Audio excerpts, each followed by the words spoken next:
Good afternoon and welcome to the second legislative update from the Wyoming Farm Bureau for the 2015 session. I'm Dominique Giroux. And I'm Brett Mullane. I'd like to visit with you about some of the things that Ken Hamilton and I have been working on the Senate side. The first one is Senate File 12. This bill deals with not being able to use information gathered illegally while trespassing in any proceedings.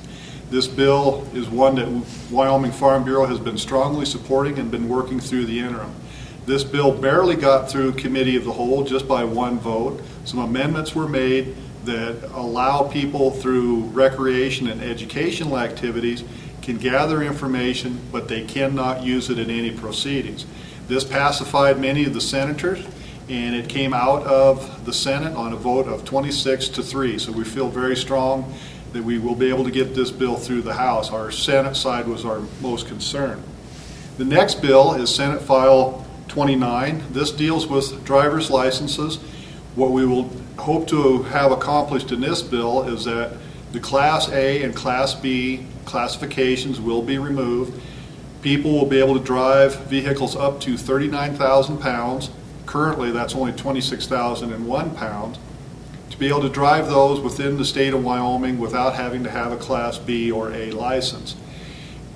If the loads are above 39,000 pounds, tests will be able to be taken to get a Z exemption, or you will be able to have somebody sign an affidavit saying that a person can drive that type of truck. This is very important to our members in that in the harvest season, truck drivers are often in short supply. We hope to have this bill heard in the Senate Transportation Committee in this coming week. The next bill I'll visit with you about is Senate File 56.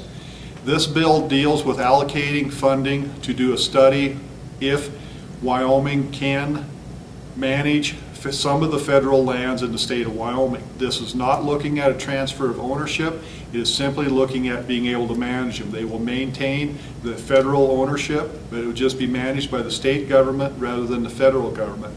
Wyoming Farm Bureau believes that state government can do a much better job, be more responsive to the needs of the citizens should we have these under state rather than federal governmental management. This bill has passed out of the Senate Ag Committee and should be heard on the floor in this coming week. The next thing I'll visit with you about on the Senate side is Senate Joint Resolution number 6. This deals with sage grouse. What we hope to accomplish on this is a resolution will be sent to the Congress saying that states should be able to have management of these birds, and our state plans, our state implementation teams should be good enough because they will be ran by local people and meet local needs rather than having these one-size-fits-all that we've done with other endangered species. That's what the main bills we've been watching on the Senate side. And with that, I'll turn it over to Dominique. Thanks, Brett. I'm going to discuss some of the House bills that we've been watching this past week. Starting with House Bill 56. This is the Wyoming Food Freedom Act. This bill would allow producers to sell food directly to an informed end consumer without inspection. Meat products, except for poultry, have been removed from this bill. Poultry is already covered by federal guidelines. The exemption would apply to farmers markets and the ability for farmers or ranchers to sell local products.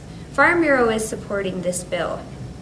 The bill has passed the House Ag Committee and has been placed on the House's general file.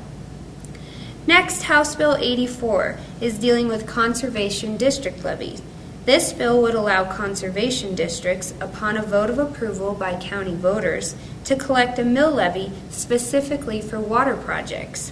Farm Bureau has been closely watching this bill and is in support of it at this time. It was received by the House this week for introduction. House Bill 165, dealing with access to public land. This bill would allow obtaining an easement where corners of public land meet. An easement may be obtained by gift, donation, lease, license, or purchase. Farm Bureau believes these easements can be obtained under current law, and this bill is not necessary, so we are opposed to this. At this point, the use of eminent domain is not included in this bill. Lastly, we just want to remind you that our legislative meeting is coming up in February on the 12th and 13th, being held at the Little America in Cheyenne. Ken Hamilton and our own Brett Moline will be there to discuss what's been happening over the past session and take questions from our members. We're also going to have speakers including Keith Kennedy with Custom Ag Solutions, Jim Logan discussing livestock health issues, the Governor's Policy Advisor, Nephi Cole, talking about the Governor's water strategy, and Harriet Hageman will finish off our meeting on wolf management in Wyoming. That's all I have for you today. Thank you for watching, and we'll see you next week.